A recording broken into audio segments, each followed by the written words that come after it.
अलाउद्दीन खिलजी और अलाउद्दीन खिलजी का आज तीसरा एपिसोड। तीसरे एपिसोड में चित्तौड़ अभियान पर चर्चा करेंगे। चित्तौड़ देखिएगा कि चित्तौड़ और चित्तौड़ के शासक रतन सिंह जी, क्या नाम था? रतन सिंह। रतन सिंह जी की पत्नी का नाम था पद्मिनी। रतन सिंह जी की पत्नी का नाम पद्मिनी था। रतन सिंह जी के दरबार में एक तांत्रिक हुआ करते थे। उस तांत्रिक का नाम राघव चेतन था। राघव चेतन और रतन सिंह जी ने अपने दरबार से, आप लोगों को जब मैं मौर्य काल पढ़ा रहा था तो मौर्य काल में आप लोगों ने देखा कि घनानंद अपमानित किया था विष्णुगुप्त को। कौटिल्य लिखो। घनानंद अपमानित किया था और अपने दरबार से बाहर निकाला। उस अपमान का बदला लेने के लिए जब विष्णुगुप्त जा रहे थे तो उन्होंने देखा कि राजकिलन खेल हो रहा है और राजकिलन खेल में एक बहुत ही चतुर बालक जो कहता है कि मैं इस पिंजरे को तोड़े बगैर इस शेर को बाहर निकाल दूंगा। अपमान का बदला लेने के लिए विष्णुगुप्त उसको लेकर आते हैं और शायद उस अपमान में वो सफल होते हैं, अपमान का बदला भी लेते हैं और नंद वंश की अंत करते हैं। ठीक उसी प्रकार से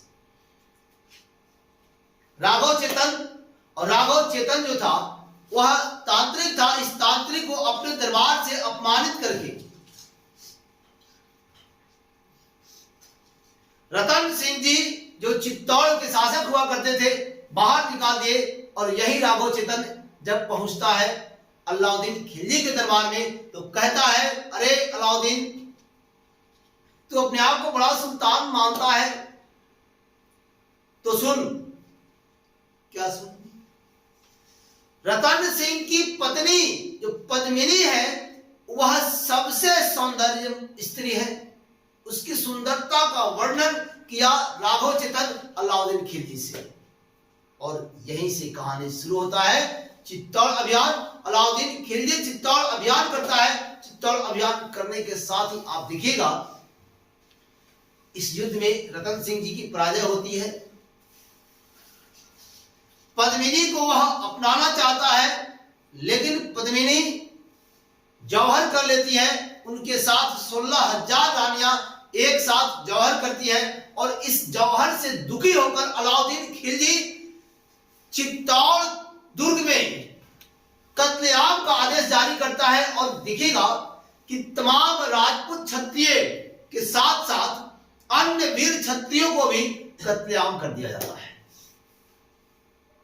सिर्फ और सिर्फ एक पद्मिनी के लिए।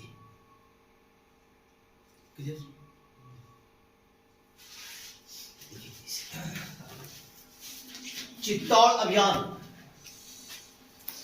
1303।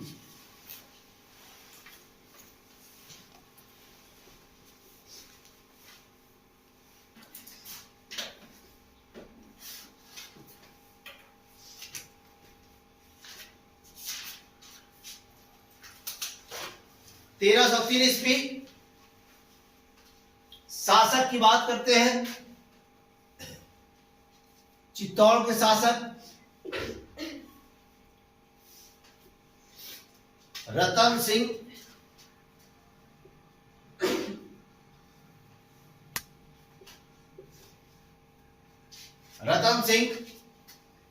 और रतन सिंह जी की पत्नी का नाम था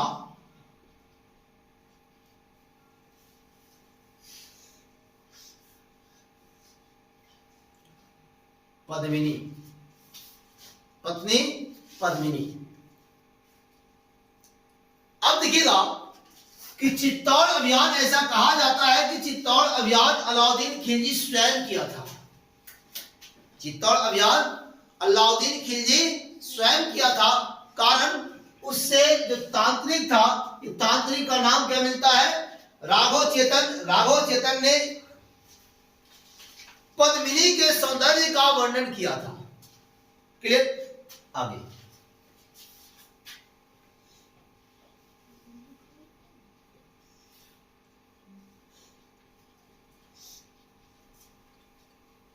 चित्तौड़ अभियान एके ने स्वयं किया था। चित्तौड़ अभियान एके ने स्वयं किया था।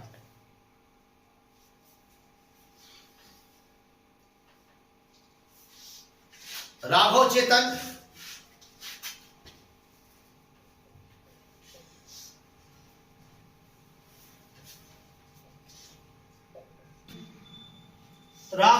ने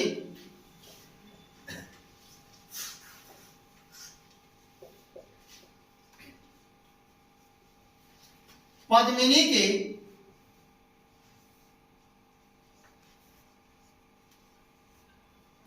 के सौंदर्य का वर्णन एके से किया। एके से किया, अलाउद्दीन खिलजी से किया। क्लियर? नेक्स्ट, अब देखिएगा कि अलाउद्दीन खिलजी चित्तौड़ अभियान करता है और इस चित्तौड़ अभियान में गोरा और बादल मारा जाता है। साथ ही साथ रतन सिंह जी की भी हत्या कर दी जाती है। रतन सिंह जी की जब हत्या हो जाती है तो उनकी रानी पद्मिनी ने अग्नि जौहर कर ली। क्या की?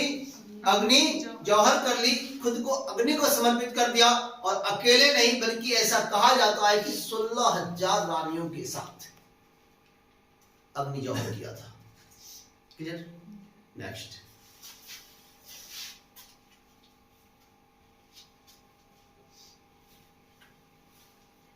गोरा व बादल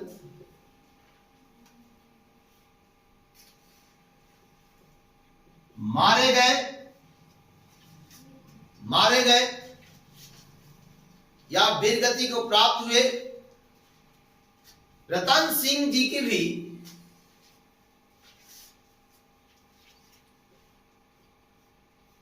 रतन सिंह वीरगति को प्राप्त हुए। रतन सिंह भी वीरगति को प्राप्त हुए। रानी पद्मिनी ने अग्नि जौहर किया।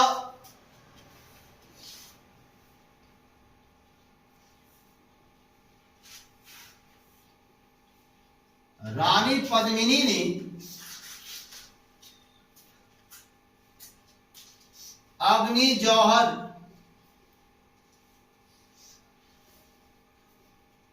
किया। रानी पद्मिनी ने अग्नि जौहर किया। क्लियर? अब देखिए, राघव चेतन चर्चा कर चुके हैं। राघव चेतन तांत्रिक था, अपमानित हुआ। अपमान का बदला लेने के लिए अलाउद्दीन खिलजी के पास गया। अलाउद्दीन खिलजी से कहा, देख अलाउद्दीन, इस दुनिया की अगर सबसे सुंदर कोई स्त्री है तो वो रतन सिंह की पत्नी है। वो सबसे सुंदर है, उसका सौंदर्य का वर्णन जितना ही करे उतना कम पड़ेगा। तो तू बहुत बड़ा अपने आप को सुल्तान बनता है तो क्या कर उसके ऊपर आक्रमण कर और उसको अपने शरण में ले ले। क्लियर? लेकिन इसमें अलाउद्दीन खिलजी सफल नहीं होता है। देखिएगा कि ये जब शासन काल होता है 16वीं शताब्दी होता है और शेरशाह सूरी होता है। ठीक, जहांगीर नहीं, शेरशाह सूरी। शेरशाह सूरी होता है और शेरशाह सूरी के समय मलिक मोहम्मद जायसी ने जो पद्मावत की रचना करी है वो इसी पद्मिनी के नाम पर पद्मावत है। क्लियर? 16वीं शताब्दी में आगे चल के नेक्स्ट पॉइंट, रानी पद्मिनी लगभग 16,000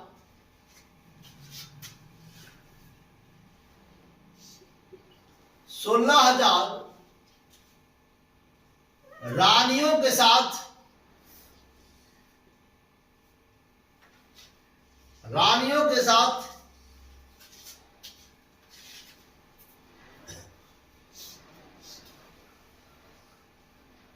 जौहर किया।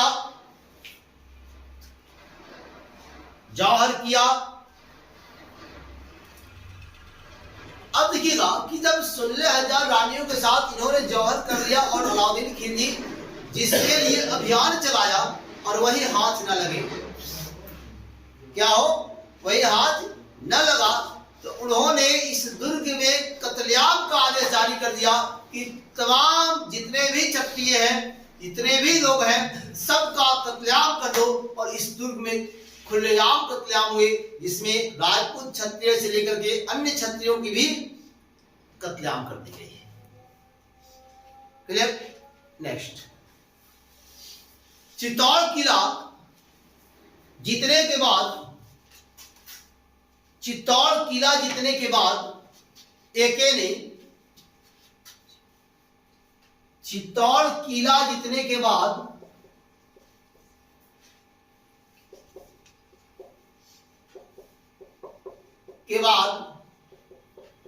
एके ने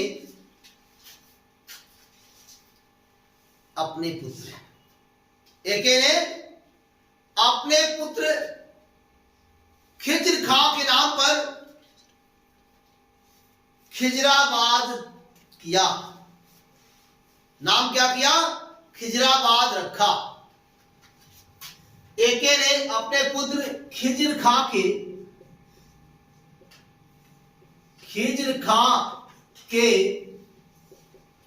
नाम पर चित्तौड़ का नाम खिजराबाद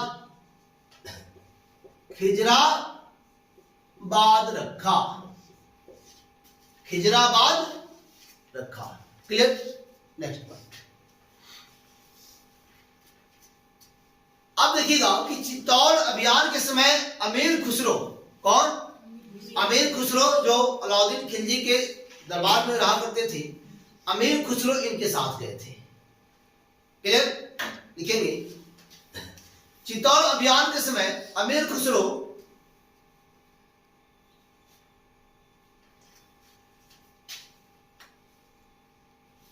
अलाउद्दीन खिलजी के साथ गए थे।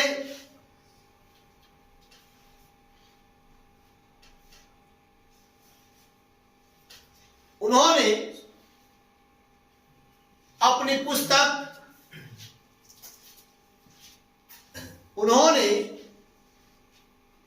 पुस्तक ख्वाजाइन उल फतुह, नाम सुनेंगे, ख्वाजाइन उल फतुह, अमीर खुसरो का पुस्तक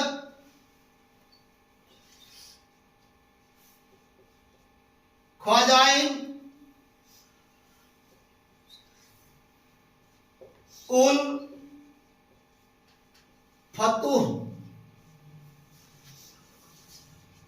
ख्वाजाइन उल फतुह में जौहर का उल्लेख किया। ख्वाजाइन उल फतुह में जौहर का उल्लेख किया।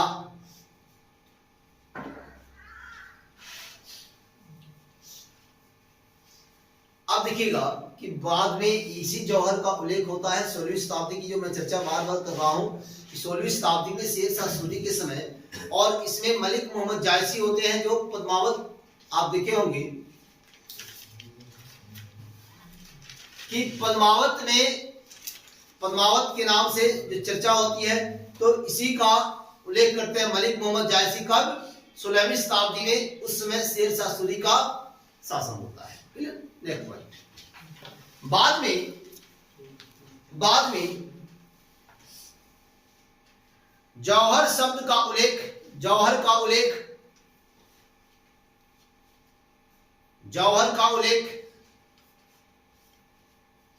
16वीं शताब्दी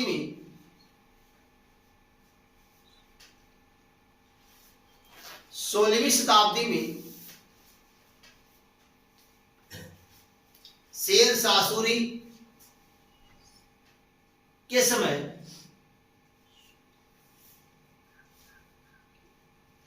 मलिक मोहम्मद जायसी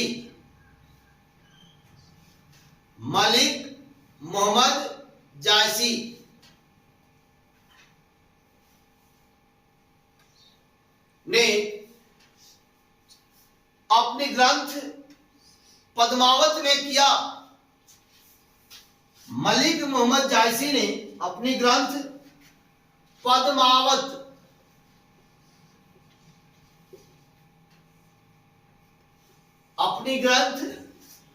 पद्मावत में किया। क्लियर?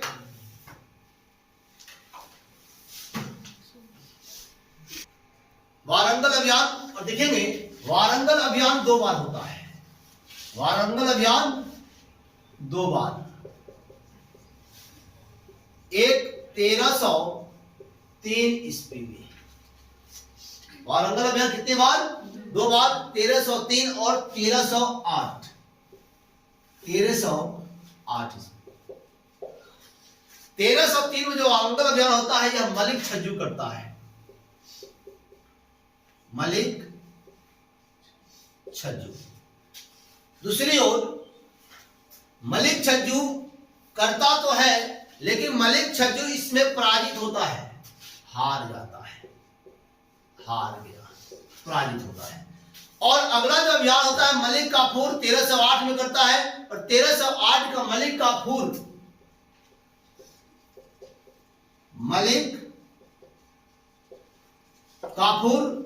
और देखेंगे कि मलिक काफूर वारंगल के शासक प्रताप रुद्र देव को, मलिक काफूर वारंगल के शासक प्रताप रुद्र देव को बंदी बनाता है, पराजित करता है, और सोने की जंजीरों में, किसमें? सोने की जंजीर में बांधकर उसे दिल्ली लाता है। क्लियर?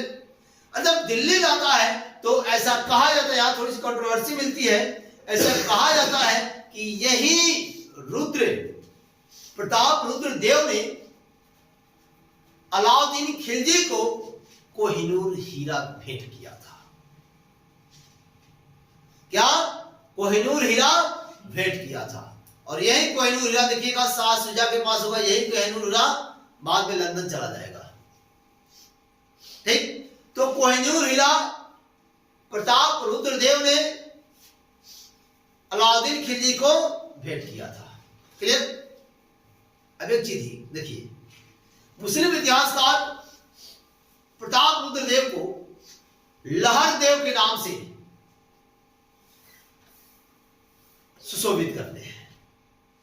लहर देव इसलिए कि जब मलिक छज्जू 1303 मलिक छज्जू जब आक्रमण किया था वारंगल के ऊपर, तो वारंगल आक्रमण के समय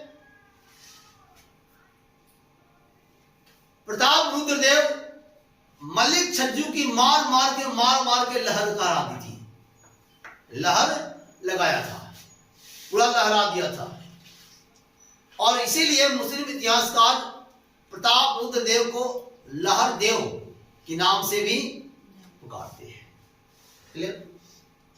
लिखिए मलिक काफूर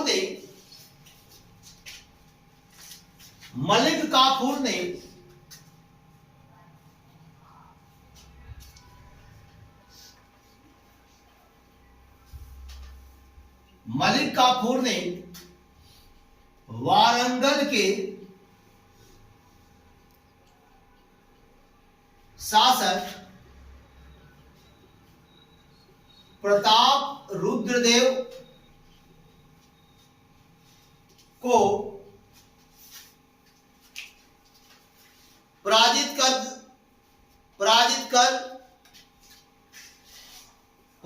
कर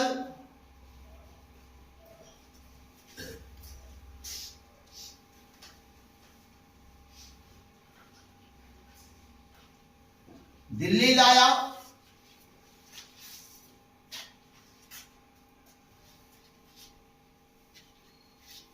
इसे सोने की जंजीरों में कैद किया था। इसे इसे सोने की जंजीरों में कैद किया था।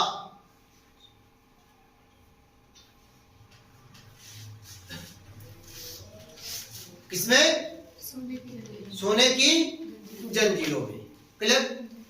Next point. प्रताप रुद्रदेव ने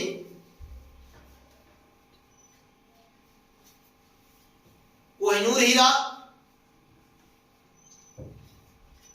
अलाउद्दीन खिलजी को भेंट किया।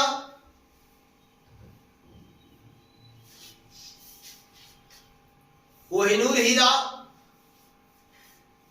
अलाउद्दीन खिलजी को भेंट किया। नेक्स्ट, प्रताप रुद्रदेव को कहां के शासक थे? वारंगल के। प्रताप रुद्रदेव को मुस्लिम इतिहासकार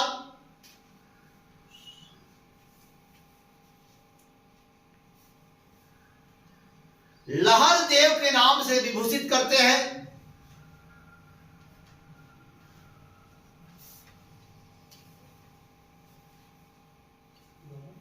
लहर देव के नाम से विभूषित करते हैं। अब यहां एक प्रश्न आता है कि अलाउद्दीन खिलजी को कोहिनूर हीरा किस अभियान से प्राप्त हुआ था? क्लियर? ये बहुत ही क्रांतिकारी प्रश्न है कि अलाउद्दीन खिलजी को कोहिनूर हीरा किस अभियान से प्राप्त हुआ था? तो वह अभियान था वारंगल अभियान। कौन सा? वारंगल अभियान था। क्लियर? Next point. एक कहे तो अलाउद्दीन खिलजी को कोहिनूर हीरा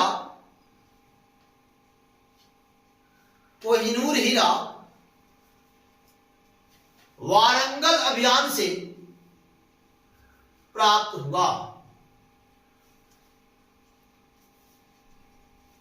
नेक्स्ट,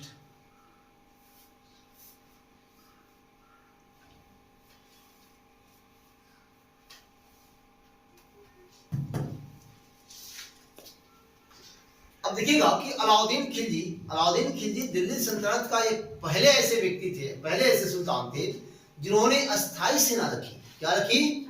अस्थाई सेना रखना शुरू किया। और अस्थाई सेना ही नहीं रखी, अपितु सेना को नियत वेतन देना भी शुरू कर दी। और सेना को नियत वेतन देना ही शुरू नहीं किया, अपितु सेना को हुलिया पद्धति और घोड़े दागने की जो पद्धति थी, इस पद्धति को भी अलाउद्दीन खिलजी ने ही शुरू किया था। क्लियर? तो ये देखिएगा, अलाउद्दीन खिलजी दिल्ली सल्तनत का यह पहला ऐसे सुल्तान, पहला ऐसा शासक जिन्होंने बाजार नियंत्रण प्रणाली, क्या बाजार नियंत्रण प्रणाली शुरू की। और याद रखिएगा, माप तौल, और यहां तक कि माप तौल में जो कम तौलता था, तो जितना तौल कम होता था उतनी उसकी चमड़ी काट ली जाती थी। ऐसे सुल्तान। और आजकल तो देखिए इधर उधर दाएं बाएं कितने कम तोला रहे हैं।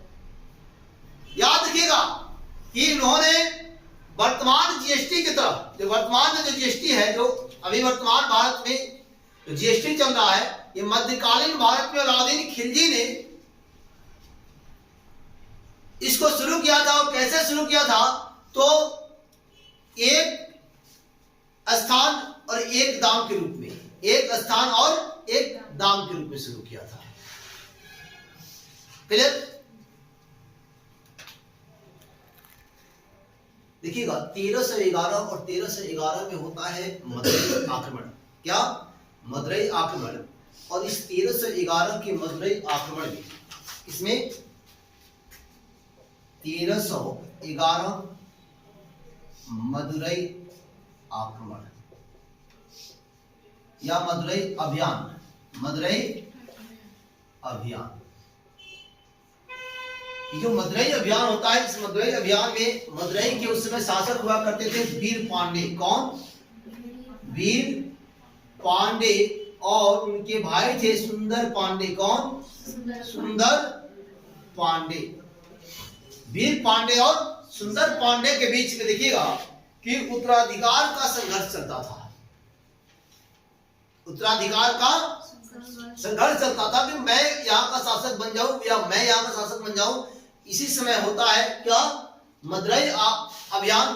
और मदुरई अभियान में मलिक काफूर को इतने धन प्राप्त हुए कि ऐसा कहा जाता है कि दिल्ली में धन की नदियां बह गई। क्या? दिल्ली में धन की नदियां बह गई। इतने मदुरई से मदुरई पर कब्जा नहीं हो पाया, मदुरई अपनी शासन स्थापित नहीं हो पाया, लेकिन अकूत धन लुटा गया मदुरई से। क्लियर? शासक सुंदर पांडे और वीर पांडे, दो भाई थे। Next point. अब क्या होता है सुन लीजिएगा कि एके के जो घुड़सवार सैनिक थे, क्या? एके के जो घुड़सवार सैनिक थे, उस घुड़सवार सैनिक को 300 आपको 234 टन का 234 टन का वेतन दिया जाता था। पैदल जो सैनिक थे, क्या? जो पैदल सैनिक थे उसको 78 टन का 78 टन का वेतन होता था। क्लियर?